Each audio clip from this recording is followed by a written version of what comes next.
Thank you for your patience on that. We had one more vote that had been anticipated, and so it took a little bit longer, but we were happy that you're all back with us and ready to start asking some questions, which I'll kick off for 5 minutes, because I want to ask something about the basic premise of this whole operation here. Everybody seems to be testifying on the notion that we've accepted the premise that private contracting and subcontracting is here to stay on contingency operations. Yet every one of you cites numerous problems with oversight, with management and personnel, the integration into planning, the command structure, legal issues, liability, responsibility, control over individuals for whom we're going to get the blame, whatever they do, even though they may not be technically in our Department of Defense or our State Department or USAID. So given all of those difficulties, and separating out the state and USAID part of it right now, but just talking about the Department of Defense, why aren't we giving more consideration to the notion of not having contractors and subcontractors in our military operations, where we already have established clear lines of responsibility for those in the military, clear lines of management, clear lines of accountability, and all of that? I mean, it seems to me that, if we just define military operations as inherently governmental, because they're military operations in the name of the United States and under our flag overseas, that would remedy a lot of these problems. Mr. Solis? I'll take a first stab at it. I think what we've tried to say is that we're not saying that contractors should be used one way or the other. I think we've tried to say is that from what we understand from the department in military operations, that it's likely that they are going to be part of it. So we're not saying that they are. That being said, going back to what I mentioned in our statement, is that there needs to be a fundamental look at the requirements for contracting if in fact you want to do contracting. I don't think we're trying to say that you will use contracting, but if that's what you are going to do in terms of your military operations, you have to plan that up front. You have to look and say, are we going to contract for certain things, not just on the logistical side, that we are using contractors on the intel side and network operations and a number of other things. We are using them as linguists. Everywhere I go, military members say, I think we've gone too far. But I think there needs to be this fundamental look-see at the beginning to say whether or not we are going to use them, and if we are going to use them, then we need to put the proper oversight and controls in place. I certainly would agree with you there. But I'll tell you something. When I look at all of you talking about being on top of this issue since the 1990s and advising, everybody to start looking at these contracts and moving forward or whatever like that, and basically, to a large part, just being blown off. I mean, here we are, 20 years later, and you've got a little bit of compliance with some of the recommendations and a whole lot of non-compliance and sometimes inattention to them. So, Ms. Ugan? Yeah, I think the whole issue, and I think my colleagues here have raised it, is the inherently governmental function issue, which is, I believe OMB has proposed policy definitions of that. The issue is, how closely related is it to the inherently governmental function, and should these critical capabilities be insourced? I believe there was legislation passed in the last couple of years that requires the military departments to take a look at their contracted out capabilities to see whether or not any of them should actually be insourced, which is brought back in-house. And that's one way in which the department can analyze that particular situation.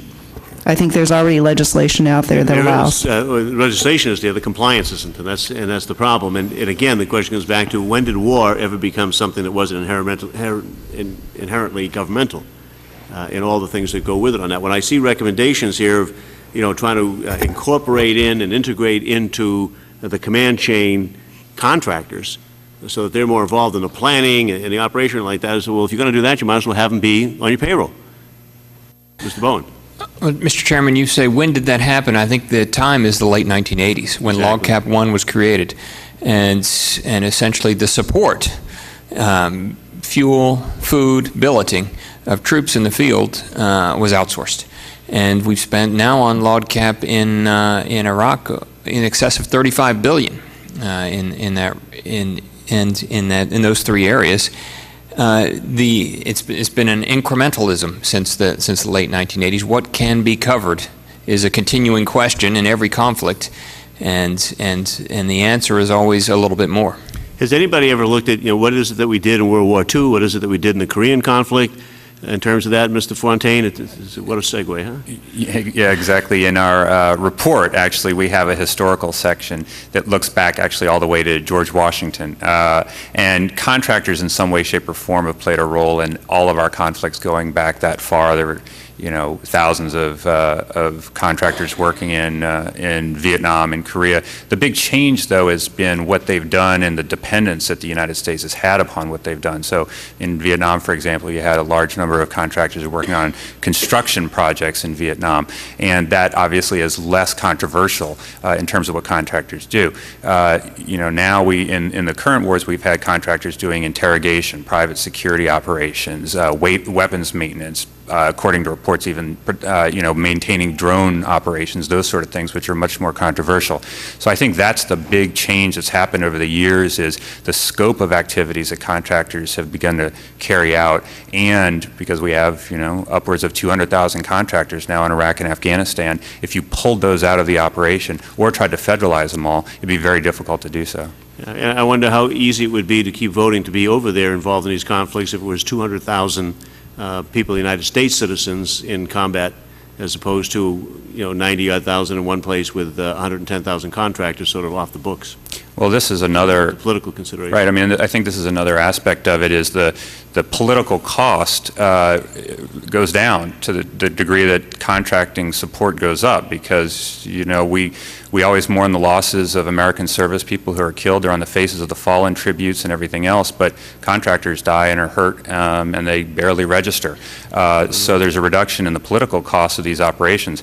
But I think at the same time, unless the United States has a very significant reduction in its international commitments, which personally I think is relatively unlikely, at least in the near to midterm, then we will probably continue to rely with our current force structure on contractors to do the work that our military is not big enough to carry out on its own. Thank you. Mr. Flake. Let me just follow on with that theme if I could, and Mr. Bowen, Mr. Fontaine first. The report that was issued with regard to the Warlord, Inc., this is one, and it was mentioned before by Mr. Solis, that you take into account both efficiency and whether or not it aids our policy, our overall policy goals. This is one where, when you have local contractors with the trucking contract, it's I think undoubtedly the most efficient way to move goods between military bases in Afghanistan. But when we find out that a significant portion of the money that is used to pay those contracts is going for protection money to some very unsavory characters, some of whom are very tight with the Taliban or are contracting with the Taliban for this protection, that certainly runs counter to our policy, our counterinsurgency policy, which calls for one source of authority, that being the Afghan government, and no parallel authority structures there that we're, in this case, not only tolerating, we're building up these militias and warlords and whatnot. How do we reconcile that? It kind of goes back to what the chairman was talking about, and where the political cost. Certainly, if we did what the Soviets did, use their force structure to guard the supply lines. According to this report, it was 75% of their force structure. That would require, a doubling of our number of troops, and it wouldn't be very efficient, and we'd have certainly more casualties. But it may be the only way to run an effective counterinsurgency policy as we've defined it. How do we reconcile that, or can we reconcile that? Mr. Bowen, you want to give it a shot? Well, the issue, the policy issue, I guess, is using financial resources to pacify a region, and it was certainly expedient in your an expedient process, ad hoc, with respect to the keeping the trucking routes safe.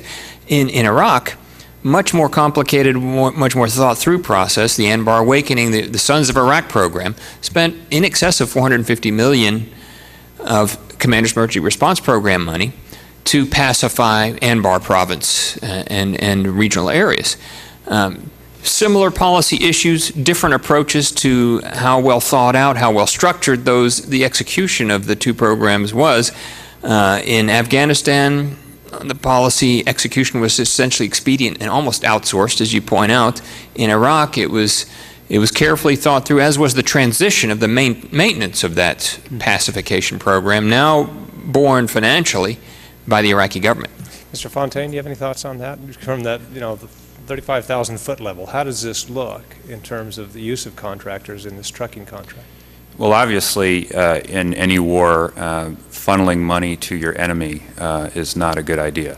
So I think you should start from that premise. I do think that at some point there may need to be a fundamental choice made whether to proceed, whether the effects are mitigated through more oversight and that kind of thing, to proceed in a fashion where we are willing to trade money in order to have a pacified area through which our supply lines can travel, knowing that some of that money will go to our enemy, or whether we're willing to tolerate the potential of more casualties and more disruption of our supply lines.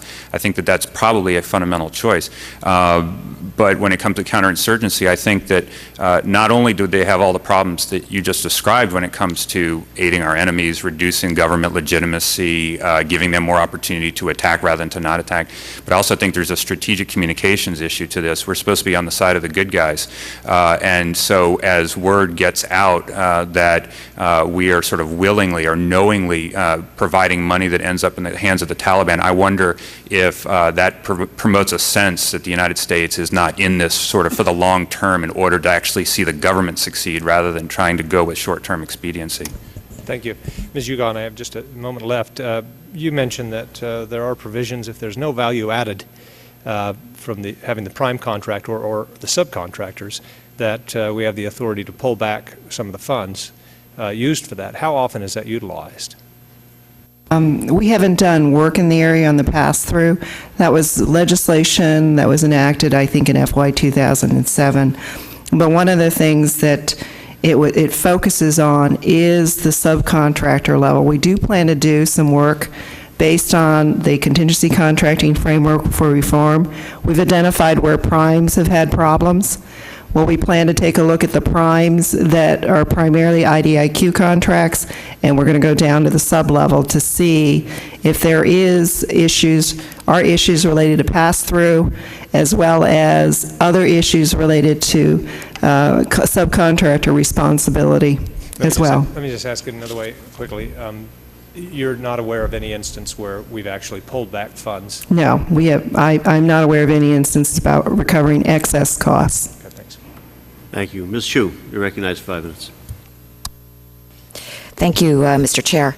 Well, last week we found out that in the course of investigating the host nation trucking contract, that military logisticians were relying on reports from prime contractors to gain visibility into the subcontractors that were actually driving the trucks and providing security for the convoys. And there was strong evidence that these subcontractors were paying off the Taliban.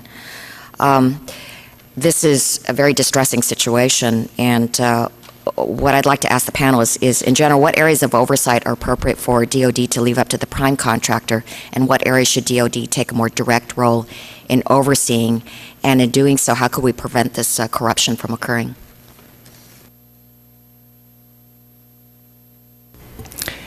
I think, and one of the things in preparing for this hearing, it became quite apparent that the Federal Acquisition Regulation has not kept up with subcontract management.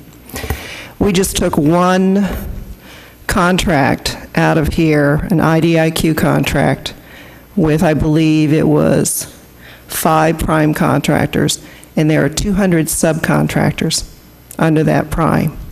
If you take a look at the Federal Acquisition Regulation, there are provisions, but as far as subcontract management, I don't think it's kept up with the level of subcontractor performance that's required under these primes.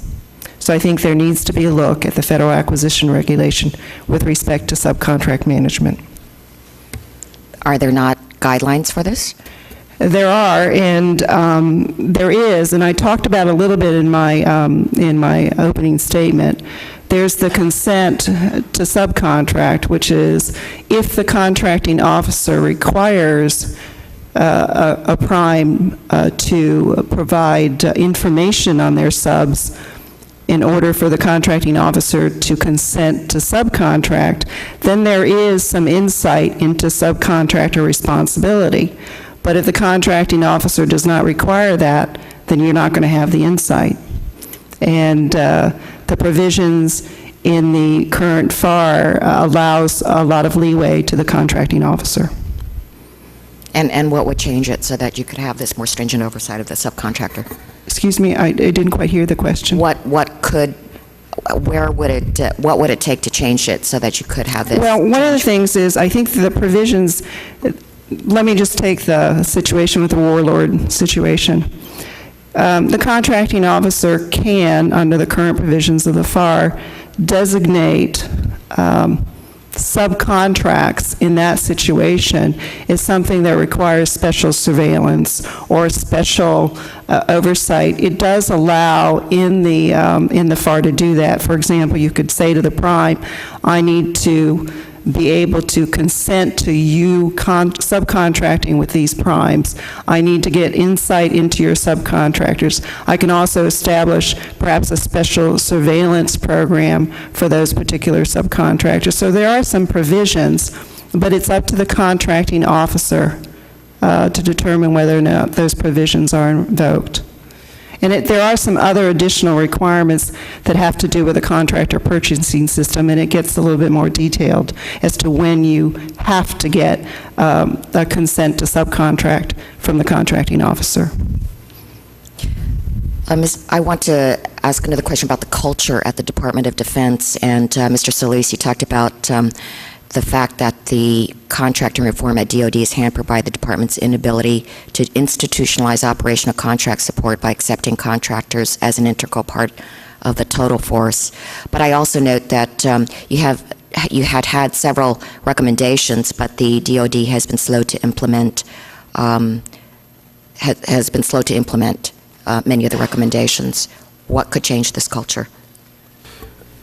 I think one of the things, again, and I think the joint staff, and I think this was alluded to at the hearing last week, there was a joint staff study to look at the reliance on contractors in Iraq. And I think that, again, begins the process of looking how reliant that DoD is, not only for Iraq, but for future operations in terms of the reliance. I think also, as I mentioned in the testimony here, when you look for future operations, there are requirements to look for. There are requirements to produce what was called an Annex W, which looks at contractor requirements for new operations or future operations. That has got to be done. That has got to be done very rigorously and on time. And I think unless the department does that kind of thing, we're going to be in the same situation talking about another contract the next time. I think the only other thing I would offer is that I know in the current version of the Defense Authorization Bill that the Senate just passed, that they made some changes to the requirements for looking at contractor requirements in the defense bill.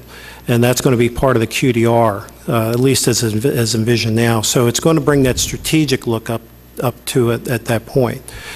I still think there are some basic problems in terms of, again, as I mentioned, lessons learned, background screenings. I think those things we're on record with some of the recommendations to make changes to that. For whatever reason, the department has not acted upon all those in a timely manner. We're still trying to pursue some of those. But again, I think the fundamental piece is that you got to look at your reliance on contractors before you start making other adjustments. Thank you. Yield back. Mr. Duncan, you're recognized for 5 minutes. Well, thank you. Thank you very much, Mr. Chairman, and thank you for holding another hearing and trying to call attention to all the problems, all the waste, fraud, and abuse, the one scandal after another that's gone on through these many years that we've been in Iraq and Afghanistan. Throughout all this time, we've had more contractors and subcontractors than we've had soldiers in these areas. I heard Mr. Fontaine say a moment ago that the use of contractors by the military has gone on since the founding of the country, but I can tell you there's never been the ridiculous markups, the excessive, almost obscene profiteering. There's never been the rip-offs of the taxpayers that have gone on to the extent that they have gone on in Iraq and Afghanistan. And these wars have always been more about, far more about money than they have been about any real threat to this nation. It's really shameful, and it's very, very sad what has gone on, and that's there's really no real way to correct it. When you have private companies dealing with each other, things are done at a fourth or a third or half of the cost that you have when you have the federal government involved dealing with contractors, and the Department of Defense, because of the lobbying influence of retired admirals and generals, has been the worst and the most expensive of any of the federal contracting that's gone on by our government. But that's really all I have to say. I thank you very much for giving me this time. Thank you, Mr. Duncan. Mr. Lynch, you're recognized for 5 minutes. Thank you, Mr. Chairman. I want to thank you for holding this hearing. Mr. Bowen, good to see you again. Mr. Bowen, you and I have had a pretty long history over the Iraq reconstruction model. I've been to Iraq 12 times working with you to try to tighten up the situation there. We started at a very low basis, and I think there were a lot of lessons learned. What troubles me is that now when I more often visit Afghanistan, I don't see that the lessons learned in Iraq are being used in Afghanistan. And it distresses me greatly. I've been involved with the chairman on this host nation trucking issue, went down and tried to meet with a couple of the warlords down there on the Afghan-Pakistani border. They ended up shutting down the pass there at Spin Bolduc and shut off the trucking because they didn't want me down in that area asking questions. And I just have come to question whether or not even the modest and painful gains that were achieved in Iraq are possible in Afghanistan. And I'm wondering, Mr. Bowen, because you're the Inspector General for Iraq Reconstruction, you're the one who was the point person for us. Can you point? Now I know you've helped the Inspector General, the SIGAR, right, Special Inspector General for Afghan Reconstruction. I know you've helped them file some reports. The reports That's are, right. at least the ones that I've seen and asked for, they are, well, very poor, I would say, in my estimation, going into Afghanistan and asking for a progress report and where we are. Even if it's not just a status report, even if there's no progress to report, just tell us where we are. That information has been very poor, not very informative. When I compare it to the information I get from you and your office in Iraq, and I know you've been helping them generate some reports, but look, I have low confidence in the Special Inspector General for Afghan Reconstruction. It may be because of the environment there. It may not be his office. It may be it's just a different environment, and my expectations are too high. But I was wondering if you could share, just some of the lessons learned in Iraq and maybe some things going on in Afghanistan you think could be done better. Well, first, Mr. Lynch, I think almost exactly 2 years ago we had a colloquy in this room about subcontractors, and that was regarding the DynCorp contract. And you identified in our then recently released audit, our first one on DynCorp, that a subcontractor who apparently didn't do much work but pocketed $8 million, Cogem Corp. And then Corporate Bank, you remember, for the police training camp that never got completed. I point that out simply to say that this is a continuing and enduring problem, and that is ensuring that taxpayer interests are protected while mission goals are achieved. One doesn't trump the other. reform still needed. And the reason for that shortfall then, and the shortfalls that you saw in Afghanistan, and the shortfalls that are experienced today in both countries, is the lack of transparency, no required reporting, as we've heard today, regarding subcontractors, the lack of effective accountability, insufficient oversight presence in country. You went outside the wire. We've been outside the wire a lot in Iraq. Yeah, I know we've been together, you and I, and sometimes when our inspectors have visited sites, frequently we're the first Americans that they've seen in a long time. And so the quality assurance programs being done outside the wire are not sufficient to protect those taxpayers' interests, notwithstanding the importance of the mission goals. What lessons should be applied? Two that are in my statement. One, the contingency federal acquisition regulation that we've talked about before, recommended 4 years ago in our lessons learned report. I think these settings, as you point out, are uniquely difficult and uniquely susceptible to fraud, waste, and abuse, and therefore special, focused contracting regulation should be developed for all agencies to use in theater. What I think most don't realize is there are multiple versions of the FAR at work in both Iraq and Afghanistan, because each agency can amend and apply the FAR as it sees fit to contracting overseas. That creates problems for contractors, it creates problems for contract management, and causes waste, which is ultimately where the taxpayers' interests are shortchanged. I think also that we've talked about the need for unity of effort in contingency operations, and we don't have that in Afghanistan. Haven't seen it sufficiently in Iraq. It shouldn't be dependent on personality. It ought to be driven by structure, and that structure ought to be something like the U.S. Office for Contingency Operations that would bring contracting, bring IT, bring personnel, bring planning, bring oversight, bring execution under one roof. Right now, all those elements are diffused across the agencies in a disordered fashion, and the results, unfortunately, are occasionally revealed in oversight reporting. Thank you, Mr. Chairman. I yield back. Thank you very much. Let me continue on that line, Mr. Solis. Your testimony recalled the December 2009 trip to Afghanistan that you took, and you were told by members of the Defense Contract Management Agency that they required at least 47 more subject matter experts for contract oversight, and since government personnel were unavailable, they plan to staff those positions with contractors. What the hell are we doing? So, I mean, obviously I'm going to ask you what I think I know what your answer is going to be. I mean, is this wise strategy on your part? You're going to hire out contractors to oversee contractors?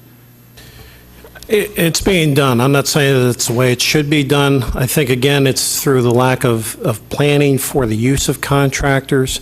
I think, again, you got to look at what are your requirements are going to be. And if we're going to be doing more contracting, and if we're going to require people who have to have technical backgrounds, particularly in the construction trades, the engineering trades, is this where we want to be? And I think ultimately this is what they may have had to do because they had no other choice. Well, you know, that choice since the late 80s, as Mr. Bowen says, they've had this issue since the late 80s. You folks have pointed it out to them over and over again. It seems to me that just total non-responsiveness, certainly very insufficient responsiveness on that.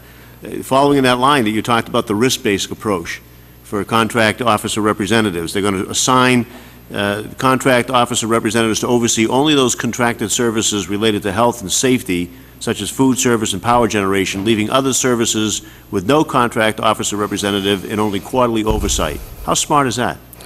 Well, we haven't looked at it in detail, but my understanding is that they were categorizing, high and medium risk, and they were going to, as you mentioned, not really, it's not that they weren't going to have oversight, it's that they were going to have less oversight. They were not going to review those contracts as often. I think it was maybe once a quarter or shorter, longer periods of time. It does create risk. It's and certainly just by looking at some of these contracts and things, I think that you've got to continue to look at, is this going to increase my risk? Is it going to, I think there's got to be a continual review. You just cannot say, I'm not going to do this ever again, and look, because I think you're just going to set yourself up for problems. Mr. Gunn, they talked about a deployable cadre of experts. There was testimony to that regard. Do you have any information on how the Department of Defense is progressing with regard to identifying a so-called deployable cadre of contracting experts? As far as the deployable contracting experts, I don't have a macro view, much more selected view, depending on the contract. For example, the INL contract, the International Narcotics Law Enforcement contract we looked at, that was $1 billion on equipping and training Afghan National Police. We were told by the command that they stood up a contracting officer representative oversight structure just for that one contract. But we do have concerns about contingency contracting in Afghanistan, particularly using our framework for reform. The area that is problematic is getting the requirements right and translated into the contract correctly, and then monitoring and paying. We have concerns about those same issues, again, in Afghanistan. And that's one of the things that we want to watch as the money flows in to equip and train the Afghan National Police and the security forces. Thank you. I think you've made that point quite well. And unfortunately, this cuts right across a number of government agencies, and it cuts across a number of functions. And we look at it in the procurement aspect as well. Too little oversight, too little people that are professionalized in managing the contracts and all that pertains to that, so that we had people in one case, so these, we contracted out to people to oversee the contractor, only they did it to the same company. So that's how absurd it gets. Yeah, I think the key is you're going to get it wrong at the end if you don't get it right at the beginning. Right. If you don't translate those requirements correctly, and you don't plan the acquisitions, and you don't have a strategy for how you're going to spend the money, then you're going to have a problem. Definitely. Well, I'm beginning to think that we can't rely on the Department of Defense and maybe the State Department, USAID, to do this any longer. It's been since the late 80s. We've maybe got to put a SWAT team together to just get these things in place and just shove it on them. But we'll see about that. I'll yield to Mr. Flake for his questions before I get back. Mr. Solis, obviously DOD, the contracting that DOD does dwarfs everything any other agency of the U.S. government does. But what best practices can we look at from some of the other agencies that could be done here? What are some of the other agencies doing, or is it applicable at all, given the scale that we're dealing with here at DOD?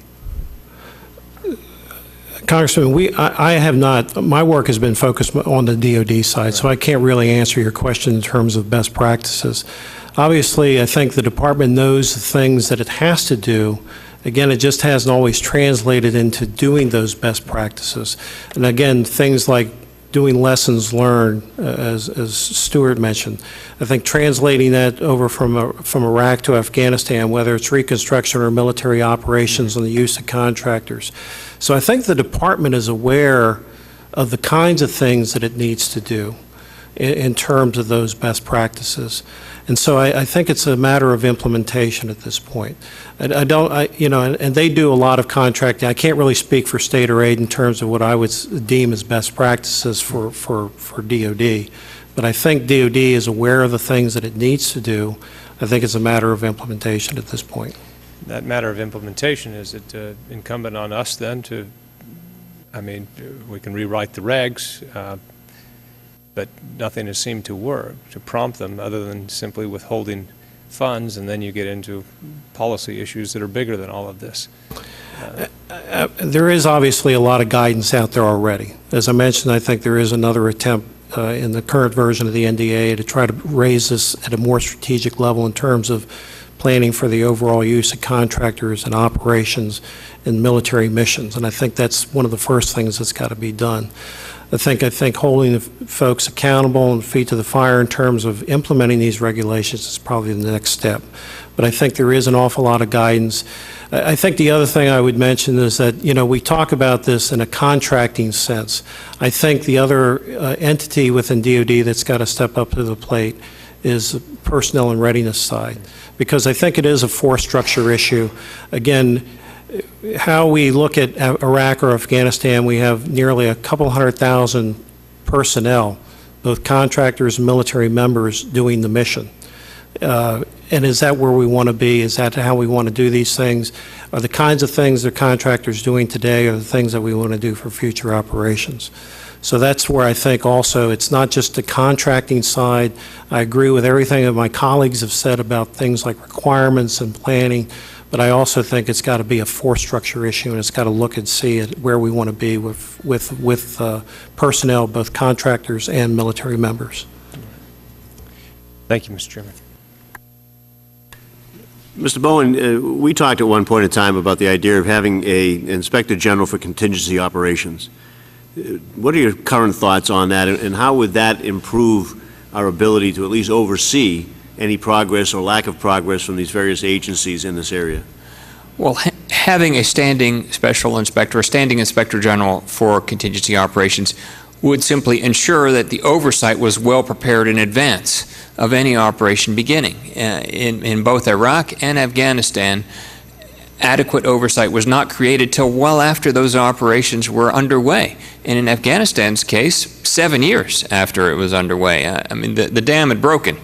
The disaster was unfolding. It's difficult to make a significant difference, as I think we were able to make in Iraq through lessons learned reporting that helped the course corrections get implemented.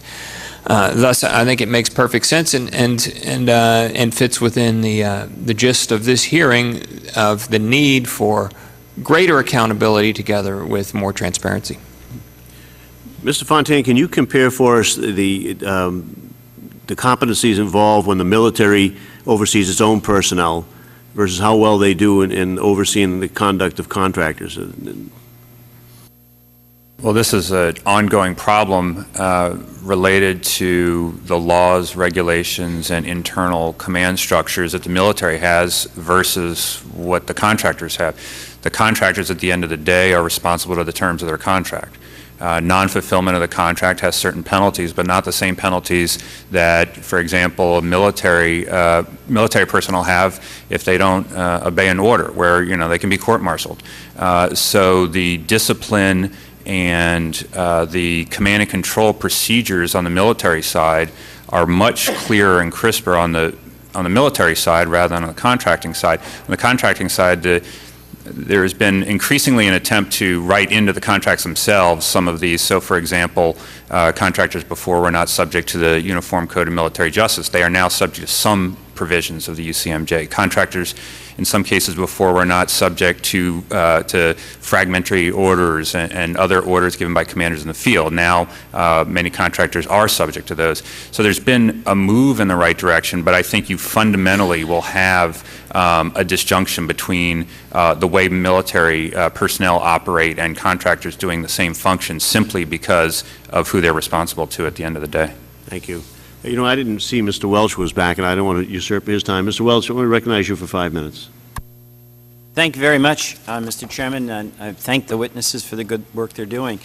One of the contradictions, of course, is that the more we spend on contracting, the more we undercut the chain of command in the military. And I want to just ask your opinions on things, because you're not the ones who make the decisions. Mr. Solis, I understand it's been recently reported that there's a $100 million contract to Blackwater, now known as XE, to provide security to CIA bases. And as you know, Blackwater's got an incredible history. The Nisour Square incident, they fatally shot 17 Iraqis. It looks very much like it was a hair trigger kind of response. In December '07, Blackwater officials allegedly authorized secret payments of $1 million to Iraqi officials to buy their support for allowing the company to continue in business. The company's under continuing investigation with the Foreign Corrupt Practices Act. In '09, Blackwater lost its State Department contract to provide diplomatic security for U.S. officials in Iraq because of the Nisour Square incident. And in April 2010, federal prosecutors charged 5 former senior Blackwater officials with weapons violations and making false statements. I mean, why in the world would we enter into any new contract with a company like that? Can you explain that to me, other than the urgent I'm not necessity? sure I can answer the question, Congressman, in detail, but I think it's obvious that when the folks who are making the decision on that contract, they obviously have to look at past performance. how those folks have worked in the past. Obviously, the things that you've raised would raise concern, I would imagine, but not being in the decision chain, I don't know exactly how that decision would have been made by the folks who are Ms. making Ugone, it. how about you? I mean, Well, there are a couple of things. Definitely, as Bill had said, past performance. And we did an audit a few years ago, and frankly, the population of past performance information, we're not doing a very good job of populating that. That actually would be quite helpful in having primes register that kind of information. They also have a section in the past performance information blocks for also providing information on subcontractors. At the same time, there also should be a look at whether or not any of these subs are on the excluded parties list or have been suspended or debarred. There are numerous checks that the contracting officer can use. well, let me just develop on this, because obviously you can have a list where the history of the subcontracts is made available to the people that are going to be signing a contract, but obviously in the case of Blackwater, it's well known what their record is, so that wasn't a mystery to the CIA. And one of the dilemmas that I think we have, and maybe Mr. Bowen, I'll ask you to comment on this, is that the urgent requirements of providing security in this case to our CIA officers in forward operating bases, which obviously has to be a compelling concern for Mr. Panetta, outweigh considerations about criminal allegations, reckless use of violence by a company because they can, quote, more or less get the job done. So that internal contradiction means that we waive decency in some respects and go back to Blackwater despite their sorry record. Do you have any comment on that? I think it's almost a rhetorical question. We can't waive core principles of stewardship of the taxpayer dollars. Mission accomplishment has to be balanced with the core principles of oversight and execution in country, and mission accomplishment does not trump those principles. I think, though, regarding the subcontracting issue, we've talked about it today. So much of it's discretionary. You know, what kind of information can you, as an oversight body, get access to find out what's going on below that surface, so that you and frankly, departments can make better judgments, and that calls for some, I think, amendment of the Federal Acquisition Regulation that will give you data, information about subcontractors, so that from this dais, you can make judgments about how the primes are doing. All right. Well, I commend you for the good work you've been doing over the years. Mr. Thank you, sir. Chairman, I yield back. Thank you. Thank you. Mr. Lynch, do you care for any further questions? Sure, thank you. Mr. Fontaine, right now, it seems that since the beginning of the war in Iraq and up to the present, there's been a trend to subcontract out, to contract out core government services. The argument initially made by the Bush administration is that this was going to allow us to save some money here. There was some efficiencies gained here. But after all of our experience, I just don't see that. Is there cause to revisit that assumption that contracting out, while it does allow us to tap into some expertise that's not available or wasn't available at the time, is there cause here for us to review that decision to contract out government services rather than to build internally our government capacity to actually do this with government employees? Yeah, I think I would divide that into two separate points. The first is on the cost, and providing comprehensive cost comparisons between contractors and government personnel carrying out the same function. And I think our GAO colleague may be able to say more on this, but has proved to be exceedingly difficult for a variety of reasons. One of the last GAO reports required data from the Department of Defense. In order to make this comparison, Department of Defense was unable to provide the data.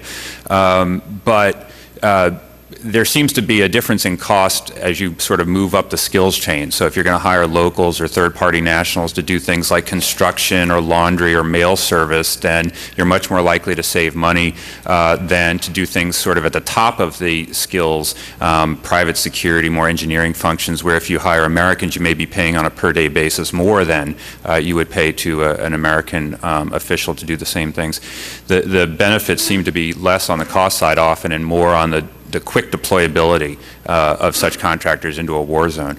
On the inherently governmental side, there is certainly reason to try to revisit this whole issue. Our recommendation has been to try to move away from trying to divide every single activity into inherently governmental and then against the law to ever contract out, or not inherently governmental, which doesn't mean that it's a good idea to contract out. It just means it's not against the law. And instead move to something that you were sort of suggesting, which is try to determine the universe of activities which it is a good idea for the United States government to have an in-house capacity to carry out rather than to contract out, and move toward that. And then only in extremis, if we need to contract that out, then we might be able to have the flexibility to do that as a surge capacity, but that shouldn't be the run-of-the-mill way we do our operations. In our recent experience, we have found that our federal pension rules, we have some very, very highly skilled, experienced personnel who we could really use in Afghanistan and Iraq. The problem is that if we brought them back in as government employees, and this goes for Treasury, DOD, the whole 9 yards, they would have to, well, they would basically violate their pension rules, and they would be penalized for coming back. Recently, in the subcommittee that I chair on federal employees, we've actually entertained creating some flexibility there to allow folks to come back for a year, to come back into government employment without violating their pension rules and without being penalized, to come back onto the payroll and to provide that service for a year or 18 months and then go back into retirement. Is that the type of flexibility that might help us in some of those upper tranche responsibilities that you referred to? Yeah, the double dipping problem that you refer to is a real issue, and I think that definitely makes sense on the upper tranche, but I would also say that it makes sense on the contract officer, contract management level. A number of people have pointed out correctly that we do not have enough contract officers in the U.S. government to oversee these contracts. Right. That has led to fraud, waste, and abuse problems, all sorts of other problems. You cannot mint a qualified government contract officer in 5 days, maybe not even in a year. And you also often can't just pluck one who's never done government contracting from the private sector. What you may be able to do is get folks who were contract officers in the government before, but who have left the government and have pensions, don't have an incentive to come back in because they'd have to give that up, be able to come back in for a year or 2 years or something like that to serve their country and put their expertise to use. So I think that makes perfect sense. Okay. My time has expired. I yield back, Mr. Chairman. Thank you. You have a question? Okay. So, Mr. Solis, you talked in your report about contracting reform at the Department of Defense being hampered by the department's inability to institutionalize operational contract support by accepting contractors as an integral part of the total force, which is part of my reaction to that was, if you're going to do that, you might as well make them part of the total force. But assuming that what I think is common sense doesn't prevail, what are the major obstacles that you think are preventing the Department of Defense from actually doing that, from accepting contractors as an integral part of their force? Again, I think that was reiterated going back to what the department said in its 2006 QDR, and I think it's always been out there just to reframe in terms of what the reliance on contractors would be. I mean, they've said that their total force includes, military members, DA civilians, and contractors. And I think in terms of trying to get to that point about institutionalization, and again, I keep hammering this thing about planning. And I think it's something that while they do a lot of on the military side, for the military force structure piece, it's left out in gaps for the contractor side. I think the Army, for example, does what they call a total Army analysis. And I was talking before I came to this hearing about the fact that there's a piece in there about doing something for contractors. To my knowledge, that has not ever been done. And I think what has to happen is that you got to look at what you're going to need for your military force structure. And if I have gaps, then you got to make a policy decision. Do I want to fill that with military members? Do I want to fill that with civilians? Or do I want to fill that with contractors? And if I want to fill it with any of those, but particularly contractors, then what are the risks involved with those? What are the requirements? And then what am I going to need to absorb that contractor force into that force structure? And I think, again, it's got to be something that the military makes as a top priority. I know the Secretary has talked about this, and Admiral Mullen has talked about this, but I think the time is now that it's got to be done at the highest levels. We've heard the talk as well, because this is not the first hearing that we've had to make some of these points or whatever. Do you know of any effort that's actually gone from talk to action? Well, again, it's been ad hoc. I think there have been efforts, as I mentioned, the Joint Staff Study, which was to look at its reliance on contractors in Iraq. I think there's efforts to put planners out at the different combatant commands to help them prepare and do the Annex Ws. But again, it's been slow. And so I think there needs to be a more forceful effort at the highest levels to implement and do the things that are already on the books. There's a lot of guidance. There's workforce planning guidance out there that includes not only just contractors, but again, military, the whole force structure of what you need to conduct your military operations.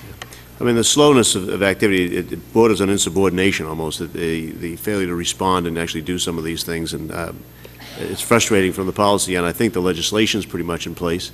I think in a lot of cases the regulation's pretty much in place. It's just the actual execution that we keep waiting on and waiting on and waiting on. So we've got to think of some strategy from our end and from the White House's end, frankly, to get this thing in gear.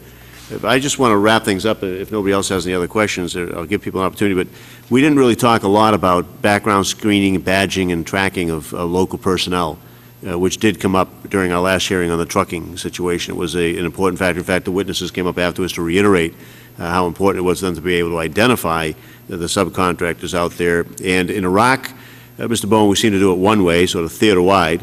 In Afghanistan, it appears that they're doing it in an ad hoc, case-by-case institution or installation type basis of, trying to make sure that there's some aspect on that. So if there's, in fact, a Department of Defense-wide screening policy that's absent on that, do we know whether or not your agency, Mr. Solis, or Mr. Gone, have you done any work in this area or made any recommendations? Actually, we do have some ongoing work right now on the issue of contractors occupying sensitive positions that don't have proof of clearances. There is existing regulation in the department that needs to be complied with, and the issue is a compliance issue. That report that we're working on right now, we're expecting it to go final in the next month or two, but we have issues in that regard as well. And the Department of Defense, are they moving forward on this as well? Well, it depends on their response to our report. We haven't received it yet. As to we're predicting that they'll agree with us that there is an issue and they need to solve it. Well, we're going to track that. We're going to ask the staff to make sure that we follow up on that and move it on. One aspect or one obstacle cited in the GAO report on department-wide screening policy was a disagreement, apparently, between the Undersecretary of Defense for Intelligence and the Undersecretary for Acquisition, Technology, and Logistics over the level of detail required in screening local personnel. It seems like sort of fantastic that that would bring things to a grinding halt, that they wouldn't find some way to resolve that. But can you give us an update, Mr. Solis, on whether or not they have, in fact, resolved that particular dispute or found somebody that could referee it? My understanding, and I'm going to turn to my staff back here, is that that's been turned over now to AT&L to resolve this issue in terms of trying to figure out what the background screening requirements are going to be. And you believe that'll happen, that's the right place to boot it to and get that resolved? Well, again, our recommendation was that there be somebody who's sort of referee between USDI and AT&L, because I don't know that it clearly falls in either spot, but there needed to be some way of coming up with a plan that would incorporate what USDI would be looking for as well as AT&L. But my understanding is that it's been turned over to AT&L, and that's about as far as what we know at this point, and they have not responded in terms of what the specific things they are going to do. That is something we'll continue to follow up on. Obviously, it's a very important issue in terms of the background screening, and that's something that we will look into. And finally, Mr. Ugone, you mentioned that your report didn't really get into an examination of subcontractors on that. Do you think most of your recommendations with respect to contractors would also apply to subcontractors? Yes, the process itself, it's absolutely critical, particularly when it comes to the requirements up front, translating it into a statement of work, and the actual contract administration. Those two areas we think are absolutely critical. If you don't get it right in the beginning, you're going to have problems at the end. And also, contract administration has the payment function in it. That is a recurring problem in the contract administration. Not having the invoices and receipts of goods and services reconciled is a key issue. Thank you. I suspect we could probably go on for quite a bit of time because your written testimony together with your oral testimony was very provocative and very in-depth and informing. I think we're going to stop at this point in time, but I want to give each of you an opportunity to tell us if there's one thing that you think we didn't cover deeply enough or didn't mention at all that we should have, and that would be probably a good way to wind down. Mr. Solis? I think we've covered a lot, and I appreciate the fact that the subcommittee has had this hearing. I think there's a lot of things that have gone on with operational contract support that need to be looked into. Obviously, we've talked about a lot of things that they haven't done. I think there's opportunities for the department to move out and grasp these things, and I think they, again, as Mr. Flake mentioned, asked about best practices, I think they're aware of what they need to do. It's a matter of execution at this point. And so I would just offer again, the only other thing is that I think there needs to be more planning for the use of contractors in contingencies. I think by doing that, that will eliminate or mitigate a number of the issues to include things like host nation trucking contract problems. Thank you. Ms. Ugone? I think as monies flow into equipping and training the Afghan National Security Forces, the department needs to apply the lessons learned from prior contingency contracting practices, particularly paying attention to planning for the acquisition up front as billions of dollars are flowed in to do the mission. Thank you. Mr. Bowen? Mr. Chairman, you were exploring the causes of these problems. When did they begin? And we were talking about log cap, but I was thinking contemporaneous with the expansion of log cap in the late 80s, early 90s was the decision, perhaps as part of a Cold War dividend, to drastically reduce the contracting corps. So just as outsourcing was expanding, the capacity to oversee and contract manage that outsourcing was contracting. And the consequences therefrom, I think, are with us today. Thank you. Mr. Fontaine?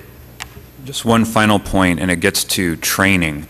If contractors are going to be part of the total force, which the 2010 QDR says that they are, then those military individuals or civilians who go over to theaters who don't do contract management will need to know something about contractors, what they do, how to find out what they do, what the regulations are, whether they can order them to do something or not. Currently, if you go out to one of the training places before the pre-deployment training, they're actually run by contractors, but there's almost no one playing contractors. And then when these guys get over to Afghanistan or Iraq, they'll actually find more of them than they will find of the military. The same thing is true of wargaming. The role of contractors is rarely incorporated. In the 2008 National Defense Authorization Act, there was a requirement that DoD issue a joint directive to bring together wargaming and pre-deployment training, the role of contractors, and integrate that. And they have not issued that document yet, even though it was required in 2008. And I think that moving down that path would be a real step forward. Thank you. So, my final question, it just occurred to me, would each of you tell me what you think is the place or person at the Department of Defense, the State Department, and USAID where this committee should go to inquire on progress in the area of contingency contracting and put pressure on to make sure that results occur? Again, I'll say for DOD, because I'm not as familiar with state or aid, but I would say, again, it's combined between Dr. Carter and the Undersecretary for Personnel Readiness. I think it's got to fall between those two, because as I mentioned, it's not only a contracting and contract issue, it's a force structure and personnel issue. Thank you. Ms. Ugon. Yes, two offices: NATO Training Mission, Combined Security Transition Command, Afghanistan, and the Undersecretary of Defense Comptroller. Thank you. Mr. Bowen. The only one I would add is Pat Kennedy, the Undersecretary for Management at the State Department. Thank you. Mr. Fontaine. Well, since we're adding people as we go along the table here, at AID, it's actually somewhat split, but I think that there's two areas, both at AID, the office, the bureau that handles conflict and humanitarian reconstruction would be the place to go. If you don't go above that, to say, is there one locus at USAID that handles these sorts of issues, and if so, why? If there's not, why isn't there? Great. Well, thank you all very, very much once again for both your written testimony and your oral testimony here today. I think we've benefited greatly from it, so thanks for your service. Thank you, Mr. Meeting Chairman. adjourned.